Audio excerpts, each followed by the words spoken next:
ધોરણ 11ની અંદર chapter number છે 8માં આગળ વધીએ તો છેલ્લે આપણે સૌથી અગત્યની વસ્તુ ભણ્યા હતા પૃથ્વીની સપાટીથી ઊંડાઈ સાથેનો ફેરફાર ગુરુત્વ પ્રવેગમાં, ઊંચાઈ સાથેનો ફેરફાર, એક્સ્ટ્રા થિયરી જે હતી તેની અંદર અસરકારક ગુરુત્વ પ્રવેગ જી ડેશ. પછી આગળ જો વધીએ તો આપણે ગુરુત્વ સ્થિતિ ઉર્જા, ગુરુત્વ સ્થિતિમાન એના વિશે ડિટેલમાં આપણે માહિતી મેળવી.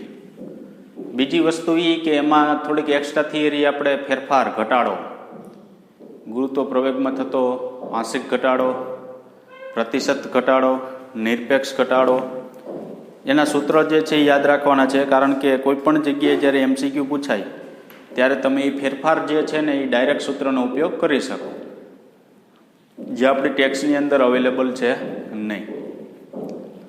આજે આપણે શું ભણવાનું છે તો કે આપણે નિષ્ક્રમણ ઝડપ ભણવાની છે.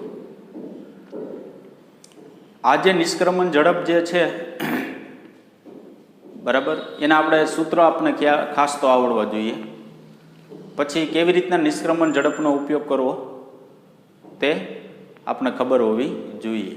બરાબર, તો સૌ પ્રથમ ટોપિક જે છે નિષ્ક્રમણ ઝડપ.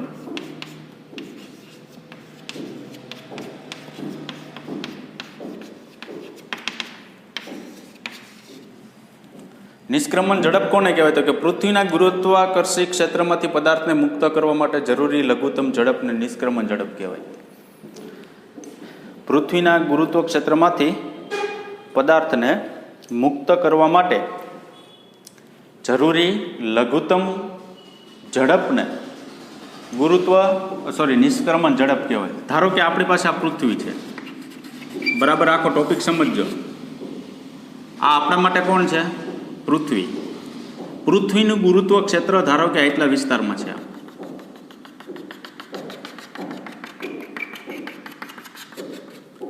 યાદ રાખજો કે પૃથ્વીનું ગુરુત્વ ક્ષેત્ર છે એ ઇન્ફિનિટી અંતર સુધી ન હોય.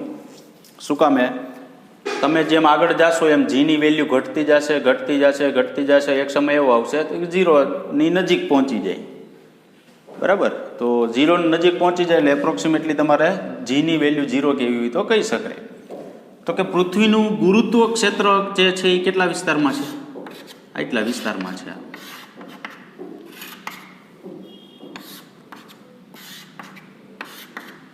હવે યાદ રાખજો, ગુરુત્વ ક્ષેત્રમાંથી કોઈ પદાર્થને મુક્ત થવા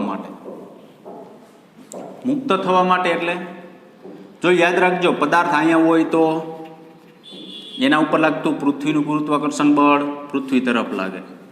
પદાર્થ અહીંયા હોય તો એના ઉપર લાગતું પૃથ્વીનું ગુરુત્વાકર્ષણ બળ પૃથ્વી તરફ લાગે. પદાર્થ જો અહીંયા હોય તો એના ઉપર લાગતું પૃથ્વીનું ગુરુત્વાકર્ષણ બળ પૃથ્વી તરફ લાગે. બરાબર, શું કામે પૃથ્વી તરફ લાગે છે? તો કે એનું કારણ એ છે કે આ જે બોર્ડર તમે જે બાંધેલી છે ત્યાં સુધી જીની વેલ્યુ, જી એટલે પૃથ્વીનો ગુરુત્વ પ્રવેગની વેલ્યુ ત્યાં સુધી અવેલેબલ છે. એટલે અહીંયા બોર્ડર સુધી તમે કોઈ કણ છે ને એ છૂટો મૂકી દો ને તમે, તો એ ડાયરેક્ટ ઓલરેડી ક્યાં બી આવે? પૃથ્વીના કેન્દ્ર તરફ બી આવે. બરાબર, તો આપણે એવું કહેવાય કે અહીંયા એવું કીધું કે પૃથ્વીના ગુરુત્વ ક્ષેત્રમાંથી મુક્ત થવા માટે ધારો કે ઈનો ઈ કણ અહીંયા છે, તો આ બોર્ડર જે છે એ આપણે વટી ગયા કે નહીં? તો ઈનો ઈ કણ જો અહીંયા હોય તો ઈ કણ જે છે તેના ઉપર પૃથ્વીનું ગુરુત્વ પ્રવેગ અહીંયા હાજર નથી. તો અહીંયા જી બરાબર શું છે? 0. પૃથ્વીનો ગુરુત્વ પ્રવેગ જી બરાબર શું છે? 0. તો જી બરાબર જો 0 હોય તમારી પાસે તો પૃથ્વી એના તરફ એને ખેંચે નહીં. કારણ કે અહીં પૃથ્વીનું ગુરુત્વાકર્ષણ બળ લાગતું જ નથી. બરાબર, તો ગુરુત્વાકર્ષણ બળ નથી લાગતું તો પૃથ્વીનું જો અહીંયા પૂરું થતું હોય ને તો કોક ધારો કે અહીંયા અન્ય ગ્રહ છે.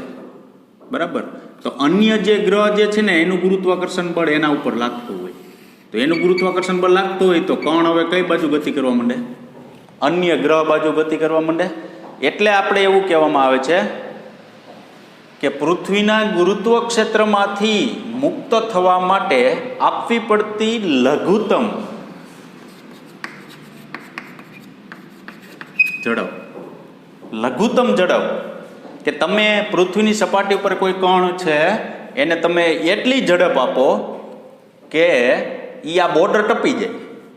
હવે એ બોર્ડર ટપે ને એટલે એ ક્યારેય પાછો પૃથ્વીની સપાટી ઉપર આવતો નથી અને ક્યાં વયો જાય છે? ઇન્ફિનિટી અંતરે એવો શબ્દ વાપરવામાં આવે છે. શું કામે? કારણ કે અહીંયા હોય, અહીંથી ફેંકો, અહીંથી તો અહીં ક્યાંક બીજો ગ્રહ લાગતો હોય, આમ હોય તો બીજો ગ્રહ લાગતો હોય, ઉપર હોય તો બીજો ગ્રહ, અહીંયા હોય તો કંઈક અન્ય ગ્રહ લાગતું હોય, એટલે કંઈ નક્કી નથી હોતું કઈ બાજુ જાય ને. એટલે એવું કહેવામાં આવે કે પૃથ્વીના ગુરુત્વ ક્ષેત્રની બહાર જો કણ વયો જાય ને તો એ પૃથ્વી તરફ ક્યારે પાછો આવતો નથી.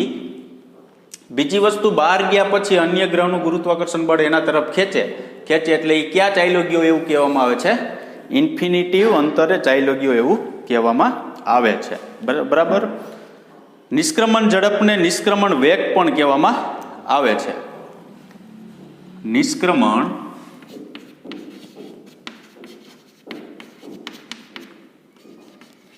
ઝડપને બીજું નામ કહેવામાં આવે છે નિષ્ક્રમણ વેગ, જેની વેલ્યુ 11.2 કિલોમીટર પર સેકન્ડ. યાદ રાખજો, મોટા અક્ષરે લખ્યું છે. શું કામે? વેલ્યુમાં કોઈ પણ પ્રકારની આપને ભૂલ થવી જોઈએ નહીં. નિષ્ક્રમણ ઝડપ એટલે કે નિષ્ક્રમણ વેગ બરાબર 11.2 કિલોમીટર પર સેકન્ડ. આ શું કહેવા માંગે છે 11.2? એ તો તમને ખબર જ છે કે આગળ આપણે એક સૂત્ર જે છે નિષ્ક્રમણ ઝડપનું લખી જ નાખીએ એટલે આપણે ઉપાધિ નહીં. બરાબર. કેપિટલ વીઆઈ મિનિમમ જે પ્રારંભિક ઝડપ આપો તે √2 capital G capital M E upon capital R E. બીજી ભાષામાં લખવું હોય તો સ્મોલ જી બરાબર capital G capital M E upon capital R E square. આ જે છે પૃથ્વીનું સપાટી ઉપરનું ગુરુત્વ પ્રવેગનું સૂત્ર છે. હા, હવે એ સૂત્ર આના જેવું લાગે છે કે નહીં? તો આવું સૂત્ર જે છે એ અહીંયા કરવું હોય તો આરી વડે ગુણવા પડે ને આરી વડે શું કરવા પડે? ભાગવા પડે. V I minimum √2GME RE by RE square. હવે એટલા બરાબર તમે શું લખી શકો? જી લખી શકો. તો વીઆઈ મિનિમમ બરાબર √2 અહીં લખાય જી, અહીં લખાય આરઈ.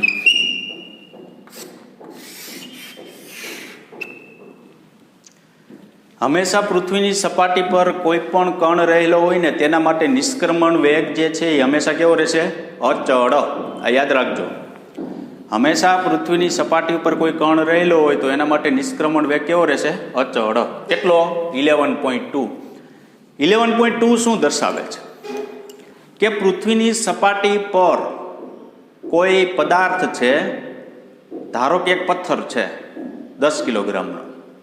10 કિલોગ્રામના પથ્થરને જો પ્રારંભિક ઝડપ, જો સમજો બરાબર, પ્રારંભિક ઝડપ તમે 11.2 કિલોમીટર પર સેકન્ડ, જો આ ઝડપ ઓછી નથી, મીટર પર સેકન્ડ નથી, કિલોમીટર પર સેકન્ડ, કે એક સેકન્ડમાં ઈ 11.2 કિલોમીટર જેટલું અંતર કાપવો જોઈએ એટલી તમારે પ્રારંભિક ઝડપ આપવાની. જો કોઈ પૃથ્વીની સપાટી ઉપર ધારો કે અહીંયા 10 કિલોગ્રામનો એક પથ્થર છે, એને પ્રારંભિક ઝડપ તમે એટલી આપી દો ને 11.2 કિલોમીટર પર સેકન્ડ, એટલે એ પથ્થર છે ને આ બોર્ડર ટપી જાય. એ પથ્થર છે એ બોર્ડર શું થઈ જાય? ટપી જાય. એટલે આપણે એવું કહેવામાં આવે કે પૃથ્વીના ગુરુત્વ ક્ષેત્રમાંથી કાયમ માટે એ બહાર વયો ગયો, અથવા એવું કહેવાય કે પૃથ્વીના બંધનમાંથી કાયમ માટે બહાર વયો ગયો. અને ક્યાં વયો જશે? ઇન્ફિનિટી અંતરે.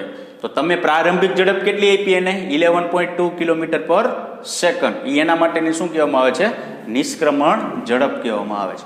ટૂંકમાં એવી ઝડપ કે એ પદાર્થ કાયમ માટે ઇન્ફિનિટી અંતરે વહી જાય. હવે તમે 11.2 કિલોમીટર પર સેકન્ડ કરતાં જો વધારે ઝડપ આપો તો પદાર્થ જે છે એ ઇન્ફિનિટી અંતરે તો જવાનો જ છે. યાદ રાખજો. બરાબર. ધારો કે અહીંયા 9 કિલોમીટર પર સેકન્ડ આપો, તો પદાર્થને 9 કિલોમીટર પર સેકન્ડ આપો ને તો પદાર્થ જે છે અહીંથી જશે તો ખરા આમ ઉપર, પણ ધારો કે અહીંયા ક્યાંક પહોંચીને અટકી જશે, બોર્ડર ટપો નહીં, તો બોર્ડર ન ટપે તો એ પદાર્થ પાછો પૃથ્વીની સપાટી ઉપર પાછો આવશે. શું કામ મેં તમને કીધું અહીંયા મિનિમમ શબ્દ લખેલો, જો લઘુત્તમ ઝડપ કીધી, ઓછામાં ઓછી તમે આટલી આપી શકો, આનાથી વધુ આપો તો ઇન્ફિનિટી વયો જ જાય. ઓછામાં ઓછી ઝડપ તમે કેટલી આપવાની 11.2 કિલોમીટર પર સેકન્ડ, એનાથી વધુ તમે જો ઝડપ આપો ને તો એ ક્યાં વયો જવાનો છે, ઇન્ફિનિટી અંતરે વયો જ જવાનો છે. ઓછી જો આપો તો એ ઇન્ફિનિટી અંતરે જશે નહીં. એટલે પૃથ્વીની સપાટી પર તમને એવું પૂછવામાં આવે કે પૃથ્વીની સપાટી પર રહેલા કોઈ પણ પદાર્થ માટે નિષ્ક્રમણ ઝડપ કેટલી, તો કેટલી? ધારો કે હાથી હોય તો એનું દળ તો બહુ વધારે હોય કે નહીં, હાથીને તમે પ્રારંભિક ઝડપ આટલી આપી દો ને, આ પ્રારંભિક ઝડપ છે 11.2 કિલોમીટર પર સેકન્ડ, એટલે હાથી વયો જાય પૃથ્વીના ગુરુત્વ ક્ષેત્રની બહાર અને કાયમ માટે ક્યાં વહી જાય, ઇન્ફિનિટી અંતરે. બરાબર, પાછો એ પૃથ્વીની સપાટી તરફ આવતો નથી.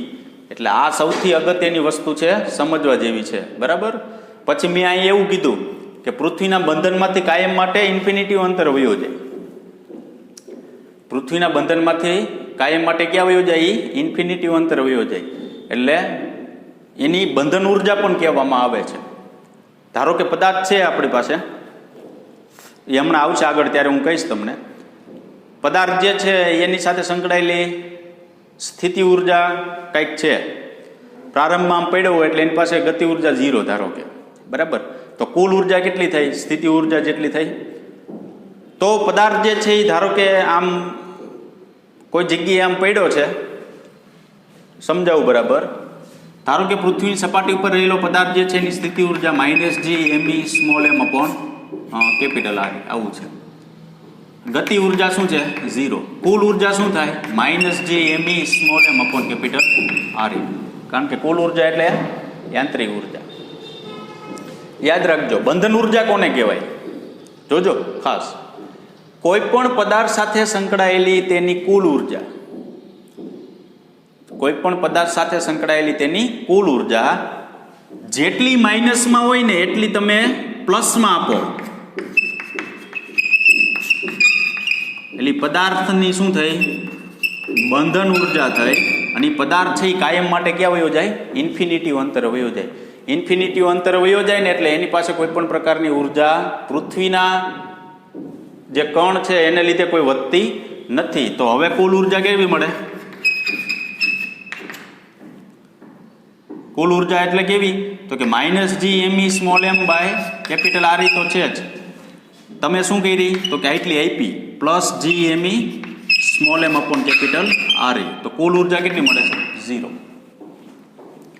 યાદ રાખજો, જેટલી માઇનસમાં છે ને એટલી તમે પ્લસમાં આપો ને એટલે પદાર્થ ઇન્ફિનિટી અંતર વહી જાય. પછી શું, તો કે જેટલી માઇનસમાં છે એના કરતાં ઓછી આપો તમે, જેટલી માઇનસમાં છે એના કરતાં તમે કેવી આપો, ઓછી આપો, તો પદાર્થ ઇન્ફિનિટી અંતરે જાય નહીં. જેટલી માઇનસમાં છે એટલી પ્લસમાં તો આપવાની જ, પણ એના કરતાં પ્લસ જે છે એના કરતાં થોડીક વધારે આપો તો કંઈક અનંત અંતરે પદાર્થ પાસે કંઈક ઉર્જા બચે. એ ઉર્જા જે છે એ કયા સ્વરૂપે બચે, તો કે ગતિ ઉર્જા સ્વરૂપે બચે. હું તમને એક સરસ ઉદાહરણ આપું. જુઓ, ધારો કે આપણે પદાર્થ જે છે પૃથ્વીની સપાટી ઉપર એની પાસે કુલ ઉર્જા 1 જૂલ છે. તમે પ્લસમાં 1 જૂલ આપી દો એટલે પદાર્થ ક્યાં આવી ગયો, ઇન્ફિનિટી અંતર. ચાલો સમજી લ્યો એટલું. મેં શું કીધું, તમારે કેટલું યાદ રાખવાનું છે અત્યારે, કે જે પદાર્થ જે છે એને ઇન્ફિનિટી અંતરે જવા માટે જેટલી એની પાસે માઇનસ ઉર્જા છે, અહીંયા કંઈક ઊભો હોય એટલે કંઈક ઉર્જા તો હોય જ. હું ઊભો છું ધારો કે, તો મારી પાસે સ્થિતિ ઉર્જા હોય જ, ગતિ ઉર્જા ભલે ન હોય. બરાબર, જેટલી ઉર્જા માઇનસમાં છે એટલી કેમાં આપવાની, પ્લસમાં. એટલી પદાર્થ ક્યાં વહી જાય, એનું રિઝલ્ટ 0 આવવો જોઈએ. 0 જો રિઝલ્ટ આવે ને પદાર્થ ક્યાં વહી જાય, ઇન્ફિનિટી અંતરે. બરાબર, જો અહીં સપાટી પર હોય તો એની પાસે કંઈક ઉર્જા રહેલી હોય છે. ચાલો આગળ શું થયું, મેં શું કીધું, પદાર્થ પાસે આટલી તો ઉર્જા છે જ સપાટી ઉપર રહેલા પદાર્થ માટે. બરાબર, હવે જેટલી છે એના કરતાં તમે ઓછી આપો, એના કરતાં તમે કેવી આપો, ઓછી ઉર્જા આપો. તો ઓછી ઉર્જા મેં હું ધારો કે આપું કેટલી પ્લસ છે, હું 0.5 જૂલ આપું. જરૂરિયાત એક જૂલની છે, મેં આપ્યું કેટલી 0.5. રિઝલ્ટ શું મળ્યું મને? -0.5 જૂલ. બંધન ઉર્જા કોને કહેવાય? તો કે કુલ ઉર્જા તમારી પાસે પ્લસ હોય, કુલ ઉર્જા તમારી પાસે માઇનસ હોય તો એટલી તમારે પ્લસમાં આપવી પડે. જો કુલ ઉર્જા તમારી પાસે શું હોય? પ્લસમાં હોય તો એટલી તમારે માઇનસમાં આપવી પડે બંધન ઉર્જા. બરાબર? ટૂંકમાં બે હરખી આપવી જોઈએ નહીં. તો હવે જો તમારી પાસે માઇનસમાં એટલી હતી અને જેટલી જરૂરિયાત છે ને એના કરતાં ઓછી આપી, તો અહીંયા કંઈક ઉર્જા મળે છે, પણ કેવી મળે છે? માઇનસમાં મળે છે. તો પદાર્થ જે છે ઇન્ફિનિટી અંતર જશે નહીં. ખ્યાલ આવ્યો? ટૂંકમાં હું એક સિમ્પલ ઉદાહરણ આપું તમને. મારે આ ચોક છે એને સામેની દિવાલે પહોંચાડવા માટે ધારો કે 5 ન્યૂટન બળની જરૂર છે. કેટલા? 5 ન્યૂટન આપી દો, પહોંચી ગયો. 5 કરતાં ઓછું આપો એટલે અહીંયા 1ની જરૂર હતી પણ 1 કરતાં કેવું આપ્યું? ઓછું. બરાબર? 3 ન્યૂટન આપું તો ચોક ત્યાં પહોંચે નહીં. પણ ધારો કે મેં જે 5 આપેલું છે એના કરતાં હું 7 ન્યૂટન આપું તો 7 ન્યૂટન આપું ને તો દિવાલ સાથે એ પહોંચી જાય. બરાબર? તો મિનિમમ એટલે ઓછામાં ઓછી તમારે કેટલી ઉર્જા આપી, કેટલું બળ કરવું પડે એમ છે? 5નું. પણ તમે કરેલું 7નું, તોય પહોંચી ગયું કે નહીં? તો કે હા. પણ 5 કરતાં ઓછું તમે જો બળ લગાડો 5 ન્યૂટન કરતાં 3 ન્યૂટન લગાડો તો ચોક ત્યાં પહોંચે નહીં. હવે છેલ્લું last, -1 joule plus 2 joule equal to 1 joule. આ સૌથી અગત્યનું છે. જો શું કીધું? તમારી પાસે 5 ન્યૂટન પહોંચાડવું એટલે 5 ન્યૂટનની જરૂર પડે.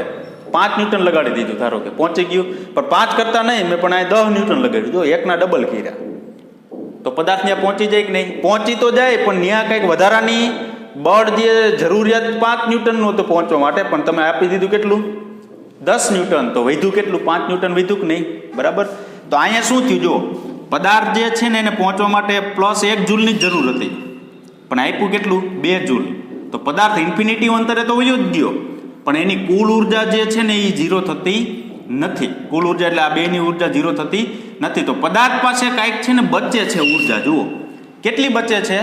1 જૂલ જેટલી બચે છે. આ બચેલી ઉર્જા છે ને એ હંમેશા કયા સ્વરૂપે હોય? ગતિ ઉર્જા સ્વરૂપે હોય. બચેલી ઉર્જા જે છે હંમેશા કયા સ્વરૂપે હોય? ગતિ ઉર્જા સ્વરૂપે. કારણ કે બંધન ઉર્જા જે છે ને એ તમે શું આપો છો? ગતિ આપો છો, વેગ આપો છો. બરાબર? તો તમને એમ થાય આ કેમ ગતિ ઉર્જા સ્વરૂપે? તો આ વસ્તુ છે ને હું અહીંયા લખું ફરીથી. જો આ -1 જૂલ, આ +1 joule plus 1 joule equal to 1 joule. આ -1 જે છે ને એ કુલ ઉર્જા ગઈ. આ બંધન ઉર્જા છે એટલે બંધન ઉર્જા તો કે આ પદાર્થ તો અહીં સ્થિર હોય ત્યારે એની પાસે એટલી ઉર્જા છે. હવે તમારે એને ગતિ આપો તો એ ઉપર જાય ને. તો આ જે છે ને બંધન ઉર્જા GME સ્મોલ એમ પણ કેપિટલ R એ ક્યાં સ્વરૂપે હોય છે? ગતિ ઉર્જા સ્વરૂપે હોય. તો જુઓ જી, આ -1 કુલ ઉર્જા, આ એક ગતિ ઉર્જા, આ વૈધી કોણ અહીંયા? ગતિ ઉર્જા. એ રિઝલ્ટમાં શું મેળવ્યું આપણે? એની આ વસ્તુ મેળવીને અહીંયા, તો એ કોણ થાય? ગતિ ઉર્જા. તો કહેવાનો મતલબ શું છે? તો કે પદાર્થને ઇન્ફિનિટી અંતર જવા માટે જેટલી માઇનસ છે એટલી તમે પ્લસમાં આપો, ઇન્ફિનિટી અંતર વહી ગયેલ, કામ પતી ગયું. જેટલી માઇનસ છે એટલી પ્લસમાં, પ્લસ કરતાં ઓછી આપો જેટલી જરૂર છે એના કરતાં, તો ઇન્ફિનિટી અંતર જાય નહીં. પણ જેટલી પ્લસ છે એમાં ઉમેરો કરીને આપો તો 0 તો થઈ જાય. આ બે તો 0 થઈ ગયું, પણ કાંઈક ઉર્જા બચે છે. એ ઉર્જા કયા સ્વરૂપે હોય છે? ગતિ ઉર્જા સ્વરૂપે હોય છે. ખ્યાલ આવ્યો? બરાબર? નિષ્ક્રમણ ઝડપના 2 સૂત્ર ખાસ યાદ રાખવાના છે. હવે એક વસ્તુ વધારાની કહી દઉં. આ જોજો, 2 અચળ, કેપિટલ G અચળ, ગુરુત્વાકર્ષણનો સાર્વત્રિક અચળાંક, કેપિટલ ME જે આપણી પાસે પૃથ્વીનું દળ છે તે અચળ, પૃથ્વીની ત્રિજ્યા છે એ કેવી? અચળ. બધી વેલ્યુ મૂકો ને ત્યારે 11.2 એટલું આવશે. બધી વેલ્યુ કેવી છે? અચળ. એટલે જ આપણે એવું કહેવામાં આવે નિષ્ક્રમણ ઝડપ જે છે પૃથ્વીની સપાટી ઉપર રહેલા કણ માટે હંમેશા કેવી રહેશે? અચળ રહેશે.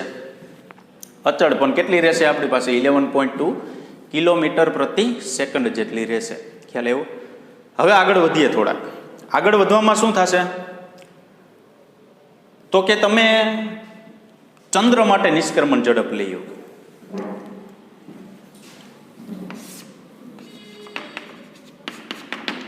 તો ચંદ્ર માટે નિષ્ક્રમણ ઝડપ લેવું હોય તો એનું સૂત્ર શું થાય? તો કે વી મૂન બરાબર √2 capital G capital MM upon capital R. VM બરાબર √2GM RM. જો તમે અહીંયા છે ને વાત કરતા હતા કોની? પૃથ્વીની, એટલે અહીં લખતા હતા. અહીં કોની વાત કરશો? ચંદ્રની, એટલે મૂન સ્મોલ એમ. જો આનો જવાબ તમે મેળવશો ને એટલે નિષ્ક્રમણ ઝડપ જે છે એ તમને 2.3 કિલોમીટર પર સેકન્ડ મળશે. શું કામે? પૃથ્વીની સપાટી કરતા ત્યાં ગુરુત્વ પ્રવેગ છઠ્ઠા ભાગનું થાય. કારણ કે આપણે એવું કહીએ ખ્યાલ હોય તો ચંદ્રની સપાટી ઉપર પૃથ્વીની સપાટી કરતા જે બળ છે એ કેટલું હોય છે? છઠ્ઠા ભાગનું હોય. તમને એમ કે કોઈ પદાર્થ પૃથ્વીની સપાટી ઉપર 60 ન્યૂટન બળ લગાડે છે. કોઈ પદાર્થ ઉપર પૃથ્વીનું ગુરુત્વાકર્ષણ બળ 60 ન્યૂટન લાગે છે, તો આનો આ પદાર્થ જે છે એને તમે ચંદ્રની સપાટી પર લઈ જાઓ તો ત્યાં કેટલું બળ લાગે? એના ઉપર 10 ન્યૂટન. શું કામ? તો કે છઠ્ઠા ભાગ જેટલું છે એટલા માટે. હવે જુઓ જી, એ તો ઓલરેડી અહીંયા ખ્યાલ આવી જ જાય કે ગુરુત્વ પ્રવેગ જે છે ફરી જશે જી ચંદ્રની સપાટી. કારણ કે અલગ અલગ ગ્રહ જે છે, તમે કોઈ પણ ગ્રહ પર જાઓ ત્યાં દરેક જગ્યાએ પ્રવેગનું મૂલ્ય જે છે કેવું મળશે? અલગ અલગ મળશે. તો અહીંયા શું ફર્યું? ગુરુત્વ પ્રવેગ ફરી ગયો જી. અહીંયા ત્રિજ્યા એની કંઈક પૃથ્વી જેટલી જ આવશે નહીં. એ બધી વેલ્યુ મૂકો. અહીંયા જી અચળ, સાર્વત્રિક અચળાંક કીધું. મેં તમને આગળ લેક્ચરમાં કીધું હતું. સાર્વત્રિક અચળાંક એટલે દરેક જગ્યાએ વેલ્યુ છે એ તમારે કેવી લેવાની? એક સમાન લેવાની. મૂન મૂકવાનું, RM મૂકવાનું, બધું મુકાઈ ગયું બરાબર. હવે એને તમે સાદુરૂપ આપશો ને 2 કેટલું મળશે? 3 કિલોમીટર પર સેકન્ડ. હવે આપણે એવું કહીએ છીએ કે ચંદ્રને વાતાવરણ નથી. જુઓ, આ વધારાની વસ્તુ જે છે આપણી ટેક્સની અંદર નથી. આપણે લખવું હોય તો લખી શકો છો. ચંદ્રને વાતાવરણ નથી. શું કામ વાતાવરણ નથી? તો કે આપણા કરતાં નિષ્ક્રમણ ઝડપ જો અહીંયા 11.2 કિલોમીટર પર સેકન્ડ છે. એટલે વધારે તમે અહીં સપાટી ઉપર, પૃથ્વી સપાટી ઉપર રહેલો કોણ છે એને નિષ્ક્રમણ ઝડપ તમે વધારે આપો ને તો ઇન્ફિનિટી અંતર જાય. અહીંયા એના કરતાં ઓછી આપવી પડે. જો 2.3 કિલોમીટર પર સેકન્ડ જ છે. ચંદ્રને આપણે એવું કહીએ કે વાતાવરણ નથી. વાતાવરણ નથી એનું કારણ નિર્માણ થાય ચંદ્રની સપાટી પર. ત્યારે શું થશે? તો કે કોઈ પણ અણુઓનું જ્યારે ચંદ્રની સપાટી પર નિર્માણ થાય ને ત્યારે એનો જ્યારે ઉદ્ભવ અથવા જન્મ થાય, જ્યારે જન્મ થાય ને ત્યારે જ એની નિષ્ક્રમણ ઝડપ જે છે ને 2.3 કિલોમીટર પર સેકન્ડ કરતાં વધુ હોય. જો આના કરતાં વધુ આપો તો ઇન્ફિનિટી અંતર વહી જાય કે નહીં? તો ચંદ્રની સપાટી ઉપર અણુનું જે નિર્માણ થાય એની ઝડપ 2.3 કિલોમીટર પર સેકન્ડ કરતાં વધુ હોય તો એ ચંદ્રની સપાટી ઉપર ટકી શકે નહીં. અને એ ડાયરેક્ટ ક્યાં વયો જાય? ઇન્ફિનિટી અંદર વયો જાય. ખ્યાલ આવ્યો કે નહીં? સૌથી ઇમ્પોર્ટન્ટ ટોપિક છે એટલા માટે મેં આની વધારે થોડીક ડિટેલ લીધેલી છે બરાબર. નિષ્ક્રમણ ઝડપ જે છે એનું સૂત્ર બરાબર યાદ રાખવાનું છે. જો આગળ કક્ષીય વેગ આવશે બરાબર, એમાં જોજો કક્ષીય વેગ અને નિષ્ક્રમણ ઝડપમાં બહુ જાજો ફેરફાર નથી. વળી પાછું આપને એમ થાય કે આવું ક્યાંથી આવ્યું? એમાં ખાલી બગડાનો જ ફેરફાર છે. નિષ્ક્રમણ ઝડપમાં એ બગડો આવે, ઉપગ્રહની કક્ષીય ઝડપમાં એ બગડો ન આવે, એટલો જ ફેરફાર છે બરાબર. એટલે ભૂલ ન થવી જોઈએ સૂત્રની અંદર, ખાસ ધ્યાન લેવું.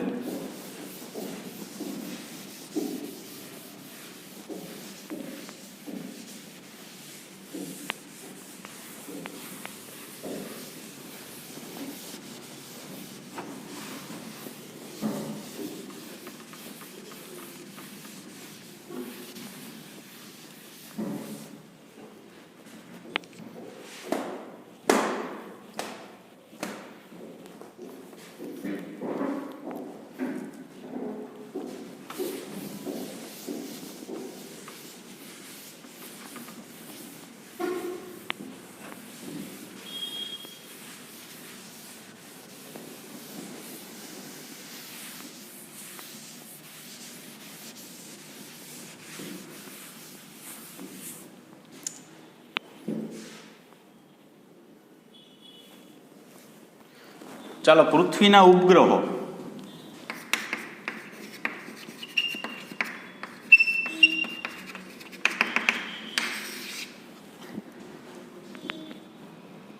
ધારો કે અહીંયા પૃથ્વી છે,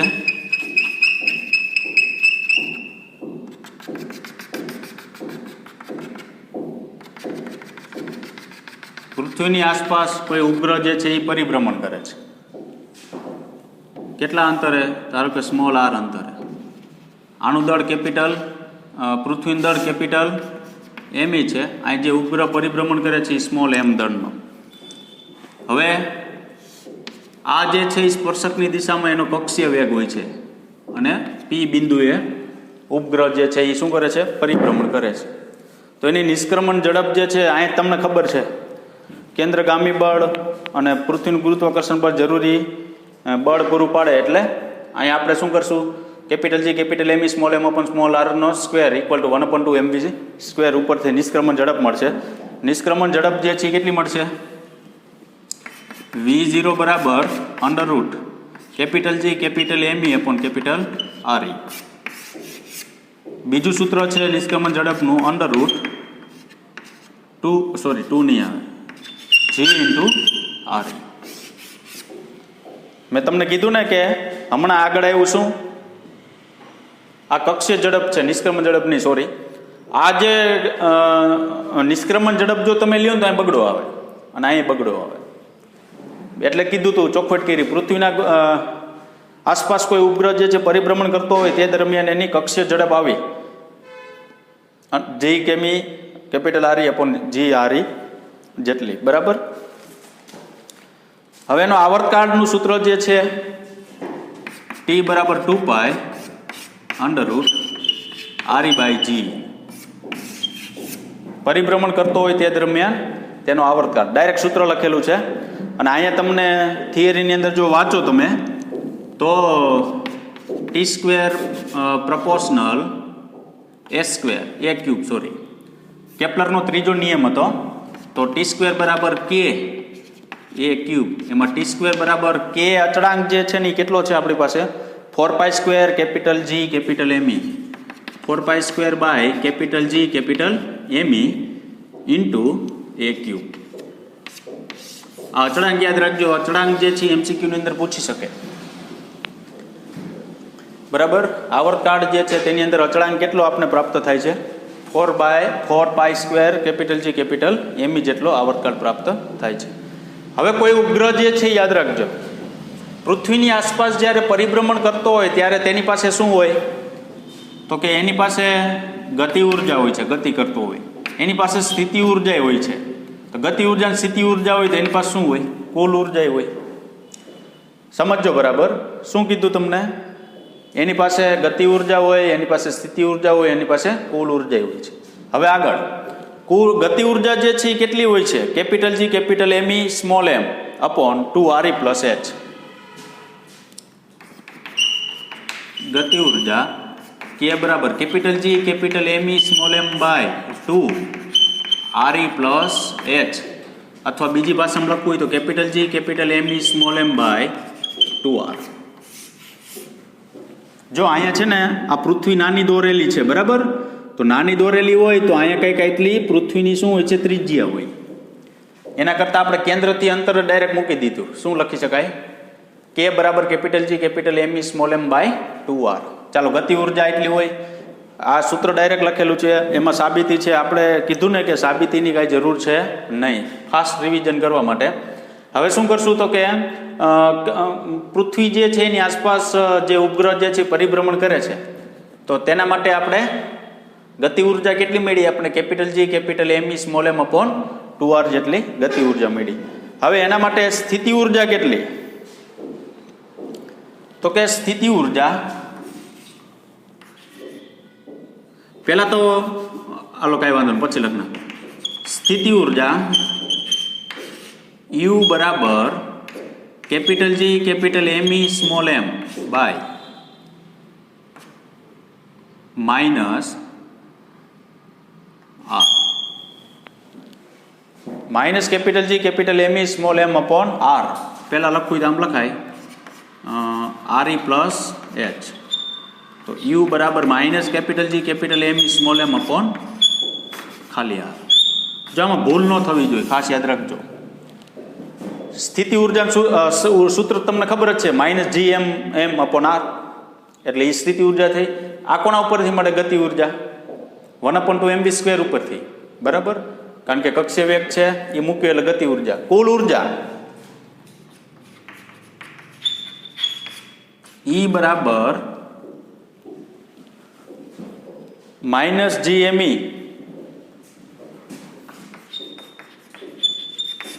(2RE + H) અથવા E બરાબર -GME m/2R. જો મેં તમને એવું કીધું હતું કે પદાર્થ જે છે ને એને ઇન્ફિનિટી અંતર મોકલવા માટે જેટલી માઇનસમાં એની કુલ ઉર્જા હોય ને એટલી તમારે શું આપવાની? પ્લસમાં આપવાની. એટલે પદાર્થ ક્યાં વયો જાય? ઇન્ફિનિટી અંતર. અને પ્લસમાં જે આપો છો એ તમારી શું કીધી? બંધન ઉર્જા કીધી કે નહીં? એ બંધન ઉર્જા કયા સ્વરૂપે હોય? ગતિ ઉર્જા સ્વરૂપે હોય, એવું કીધું કે નહીં? કીધું. ચાલો, પદાર્થ પાસે કુલ ઉર્જા કેટલી છે? એટલી તમે પ્લસમાં આપો એટલે એની શું થઈ ગઈ? બંધન ઉર્જા. એ બંધન ઉર્જા જો ક્યાં સ્વરૂપે છે? ગતિ ઉર્જા સ્વરૂપે છે. ખ્યાલ આવ્યો કે નહીં? ત્યારે તમને ન સમજાણું હોય કદાચ કે આ કઈ રીતના કહેવાય, એ નથી ખબર પડતી. તો પદાર્થ જે છે સપાટી ઉપર છે ત્યારે માઇનસમાં ઉર્જા છે, એટલી પ્લસમાં આપો એટલે એની શું થઈ? બંધન ઉર્જા થઈ. તો આટલી પ્લસમાં એટલે આ થઈ કે નહીં? એ બંધન ઉર્જા કયા સ્વરૂપે હોય?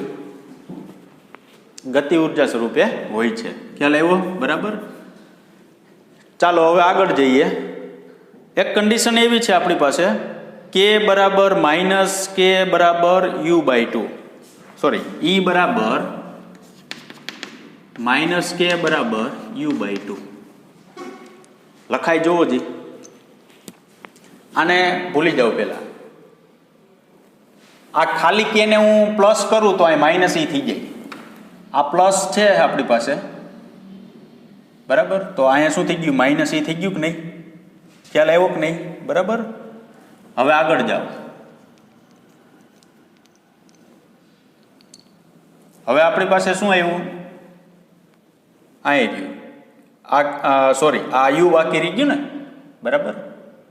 ચાલો આમ કરો. આમ કરશો એટલે ખાલી કે ને કરતા કરો. -u/2 થયું. માઇનસ શું થયું? u/2. હવે જે -u/2 જે છે ને એમાં તમે u ની કિંમત મૂકો, એટલે આ u ની કિંમત મૂકો. u ની કિંમત મૂકો ને એટલે આ પાછો આવી જાય +GME/2R. આ એક કન્ડિશન છે. એ કન્ડિશન તમારે યાદ રાખવાની છે કે જો કોઈ પદાર્થની કુલ ઉર્જા E પ્લસ હોય તો એની ગતિ ઉર્જા માઇનસ હોય, અને સ્થિતિ ઉર્જા કેવી હોય? એની અડધી હોય. સ્થિતિ ઉર્જા કેવી હોય છે? કુલ ઉર્જાની અડધી. તો કુલ ઉર્જાની અડધી કરો તમે, આ કુલ ઉર્જા છે એની અડધી તમે આમ કરી નાખો તમે, બરાબર. તો છેદનો છેદ અંશમાં બબે કેન્સલ થઈ જાય, પાછું હતું એનું આવી જાય -GME/m/r. હવે વધારાનું જે એક્સ્ટ્રા જે છે એ શું છે આપણી પાસે? તો કે એક્સ્ટ્રાની અંદર એવું છે કે આપણી પાસે જે ગતિ ઉર્જા છે ને કોણીય વેગમાનના સ્વરૂપમાં L²/2 small m L²/2 small m r², sorry r, આમ લખાય. ક્યારેક કોણીય વેગમાનના સ્વરૂપમાં તમને ઉપગ્રહની ગતિ ઉર્જા પૂછે તો, બરાબર, L²/2 સ્મોલ m અહીંયા r² છે, સોરી. આગળ જાઓ. સ્થિતિ ઉર્જા -L²/mr². સ્થિતિ ઉર્જા જે છે L²/mr². પાછા આગળ જાઓ. કુલ ઉર્જા L²/2mr² -L²/2mr². કોણીય વેગમાનના સ્વરૂપમાં જો તમને પૂછવામાં આવે તો તમે આવું કહી શકો. જે આપણે આગળ જે છે ને એ ઓલરેડી આપણે આવું આવી ગયું છે, ખ્યાલ હોય તો, બરાબર. તો આપણી પાસે કુલ ગતિ ઉર્જા કેટલી થશે? k બરાબર GME/m/2R. કોણીય વેગમાનના સ્વરૂપમાં આવી સ્થિતિ ઉર્જા એટલી કોણીય વેગમાનમાં, અને આ એટલું ને આ કોણીય વેગમાનમાં, બરાબર.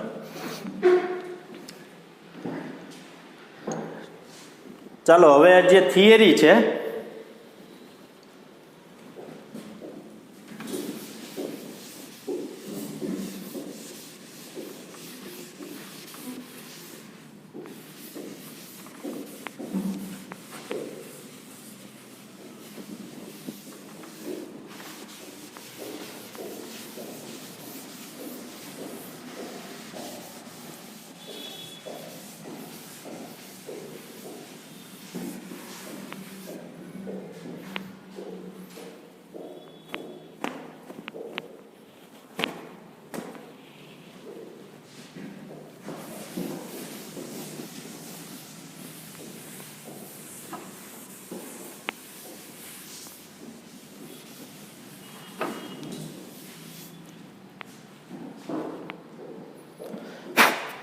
પહેલું છે ભૂસ્થિર ઉપગ્રહ.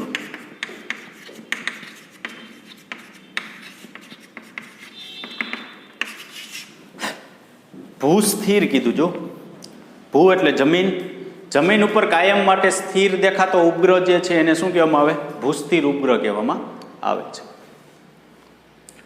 તો કાયમ માટે સ્થિર દેખાતો શું કામ?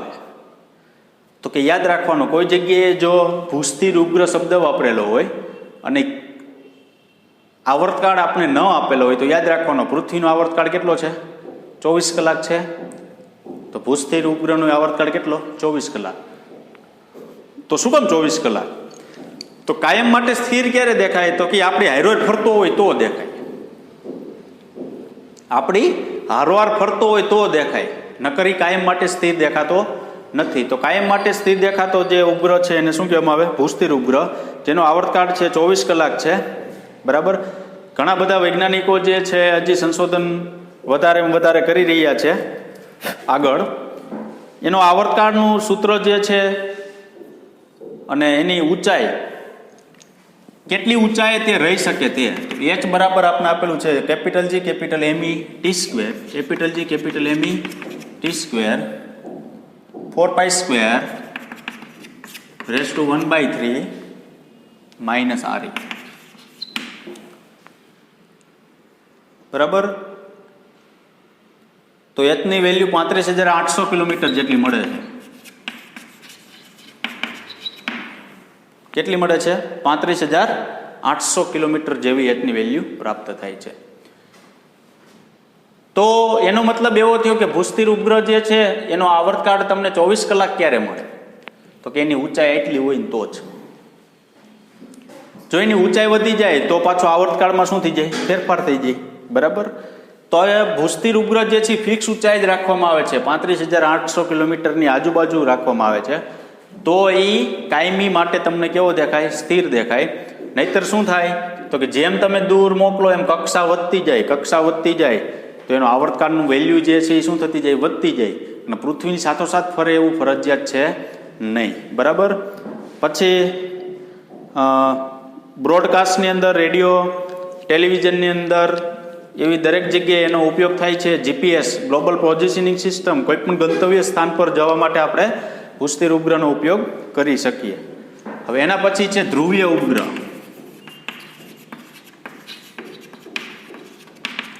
આ જે છે એ ખાલી વાંચવાનું છે, સૂત્ર ખાલી યાદ રાખવાનું, કેટલી ઊંચાઈ નહીં. બરાબર.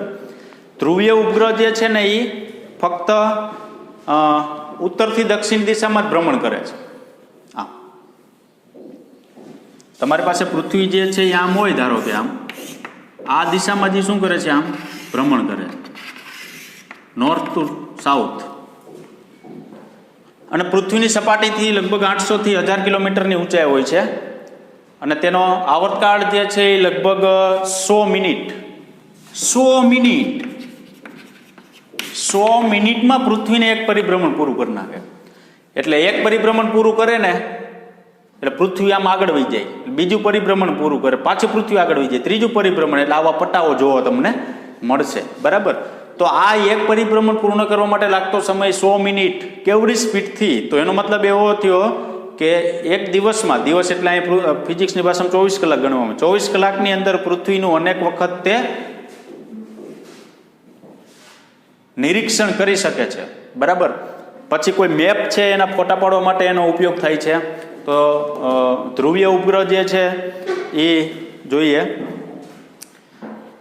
500 થી 800 કિલોમીટરની ઊંચાઈ હોય છે.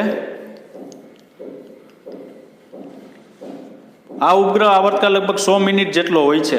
અને છેલ્લે આ ઉપગ્રહને મળેલી માહિતી દૂર સંવેદનામાં, હવામાન શાસ્ત્રમાં, પર્યાવરણ અભ્યાસમાં, જાસૂસી તરીકે વગેરે ઉપયોગ કરી શકીએ છીએ. બરાબર. પછી આગળ આવે છે વજન વિહીનતા. પૃથ્વીને પદાર્થને જેટલા બળ વડે આકર્ષે તે પદાર્થ વજન કહે છે. જ્યારે આપણે કોઈ સપાટી પર ઊભા રહીએ છીએ ત્યારે આપણે આપણા પોતાનું વજન જાગૃત છીએ, કારણ કે સપાટીએ આપણને સ્થિર રાખવા માટે આપણા વજન જેટલું જ બળ વિરુદ્ધ દિશામાં લગાડે છે. કારણ કે આપણે જો અહીંયા સ્થિર રહેવું હોય તો આપણે સ્થિર રાખવા માટે વિરુદ્ધ દિશામાં એટલું એ શું લગાડે છે? બળ લગાડે. તો જ આપણે વજન વિહીનતા એટલે શું? તો કે સાદી ભાષામાં 500 કિલોગ્રામ સોરી 5 બહુ વધી ગયું, ધારો કે 150 કિલોગ્રામનો વ્યક્તિ છે, બરાબર, તો 150 કિલોગ્રામનો વજન એને ન નડે. ટૂંકમાં 150 કિલોગ્રામનો વજન છે એ એને નડતો નથી, બરાબર. પછી તમે ઉપાડવા જાઓ ને એ 150 કિલોગ્રામને તો તમને લાગે વજન, જુઓ, બરાબર. તો જેનો વજન જેને ન લાગે એ વજન વિહીનતા. હું આમ હાલ્યો જતો હોય તો મારો વજન મને ન લાગે, મારી ઉપર કોઈ બેસી ગયું હોય તો મને વજન લાગે, બરાબર. તો આ વસ્તુ વજન વિહીનતા શું છે? તો કે આપને વજન લાગતો ન હોય તો એવી વસ્તુ જે છે એને શું કહેવામાં આવે? વજન વિહીનતા કહેવામાં આવે છે, બરાબર.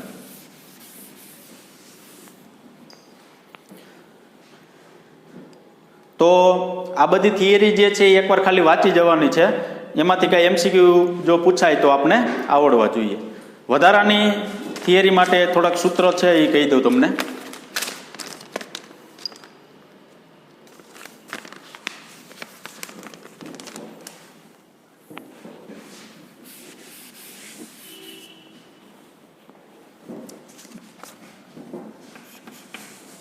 પ્રક્ષિપ્ત પદાર્થે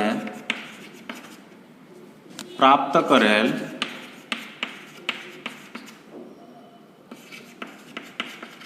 મહત્તમ ઊંચાઈ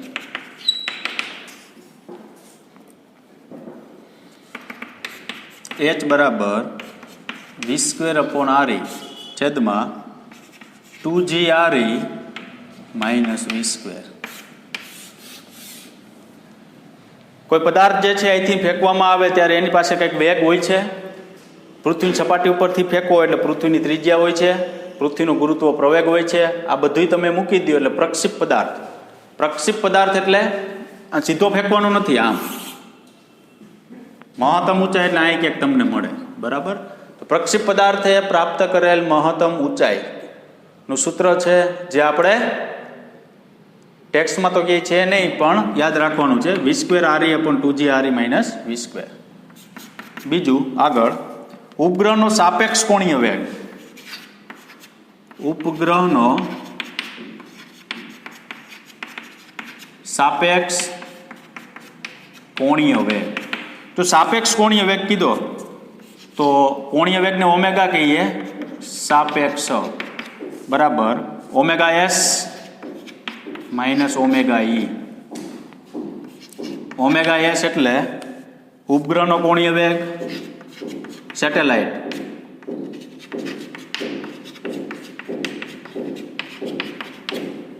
ωe એટલે કે પૃથ્વીનો કોણીય વેગ. જોજો બરાબર શું કીધું?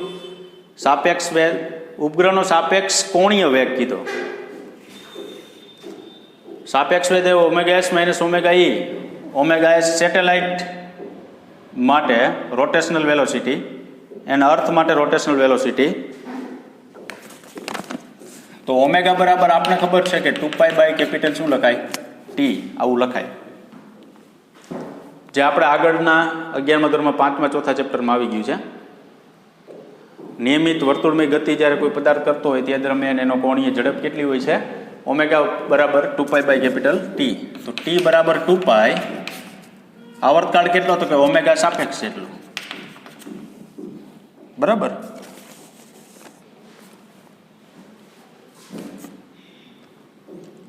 કોણીય વેગ ઉપરથી આવર્તકાળ મેળવીએ છીએ. કોણીય વેગ સાપેક્ષ વેગ તો આટલો થઈ ગયો, બરાબર. હવે આવર્તકાળ મેળવીએ છીએ. T બરાબર 2π ઓમેગા સાપેક્ષ, તો 2π ના છેદમાં ωs માઇનસ ઓમેગા શું લખાય? E. તો 2π ના છેદમાં 2π/TS માઇનસ 2π/TE લખી શકાય આવું, બરાબર. 2π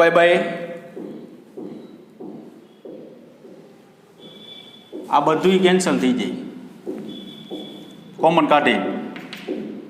તો અહીંયા તમે શું લેશો? આવું વધે લગભગ 1/TS માઇનસ 1/TE. અહીંયા તમે લસા લ્યો છેદમાં, છેદનો છેદ અંશમાં છે એટલે TS ઉપર TE ઉપર, અને TE માઇનસ TS. આ શું આવ્યું ટી, બરાબર. તો આ વસ્તુ જે છે એ શું થઈ, વધારાની વસ્તુ થઈ. ક્યાંય તમને એક ઉપગ્રહ જે છે એનો કોણીય વેગ એટલો છે, પૃથ્વીનો કોણીય વેગ એટલો છે, તો એનો સાપેક્ષ કોણીય વેગ મેળવો. તો ઉપગ્રહનો સાપેક્ષ કોણીય વેગ મેળવવા માટે આપણે આ સૂત્ર જે છે એનો ઉપયોગ કરીશું, બરાબર. બીજી વસ્તુ, આ ચેપ્ટરની અંદર ક્યાંય આપણે દાખલા ગણશું ધારો કે, ત્યારે આપણે કાંઈ નવું જો જોવા મળે, ધારો કે આપણે નવું જોવા મળે એટલે તો કે અમુક જગ્યાએ ધારો કે નવા સૂત્રનો ઉપયોગ થાય ત્યાં હું કહેતો રહીશ. બીજી વસ્તુ, આ ચેપ્ટરની અંદર જેટલી વધારાની વસ્તુ તમને હતી, ગયા લેક્ચરમાં લખાવી હતી, આ લેક્ચરમાં લખાવી, એ બરાબર નોંધ સ્વરૂપે કોઈ બુક જે છે એની અંદર આપણે લખી નાખવી, બરાબર. નહીંતર શું થશે, પાછું આપણે જો જ્યારે રિવિઝન કરવું હશે ત્યારે આપણી પાસે ક્યાંય આ વસ્તુ હશે નહીં, અને પાછો એ લેક્ચર આપણે ગોતવો ને પછી યુટ્યુબમાં ગોતવો લેક્ચર ને પછી જોવું ને એ વાર લાગે. એના કરતાં શું છે, એકવાર આપણે આ વસ્તુ ટેકાવી દીધેલી હોય, બરાબર, તો આપણે ઉપયોગમાં આવે. અને જો થોડીક આપણે મહેનત કરશું તો આપણે નીટની અંદર આ વર્ષે લગભગ વધારે ફાયદો થશે. પણ શું છે, અમુક વિદ્યાર્થી મિત્રો જે છે એ લેક્ચર કાપી કાપીને જોવે છે, બરાબર. એ કાંઈ કરવાની જરૂર નથી, કારણ કે આપણે મૂળ 3 લેક્ચર આવતા હોય, ધારો કે ઓથી 4 આવતો હોય, 5 આવતો હોય, બરાબર. તો આપણે કામ જ એ છે ભણવાનું. તો એ બધા લેક્ચર જે છે બરાબર કરો અને આગળ વધો, બરાબર. તો આપણે આગળ જતાં કંઈક ફાયદો થશે. કારણ કે શું છે, અહીંયા અમે આ સૂત્ર નવા નવા કરાવ્યું, પણ ધારો કે સૂત્ર તમે આમ જોઈ નાખ્યું કે આવું છે, પણ યાદ રાખવાની કોશિશ નથી કરતું કોઈ, બરાબર. એટલે કહેવાનો મતલબ એ છે કે આવા જે સૂત્ર જે છે એ તમે યાદ રાખવાની કોશિશ કરો.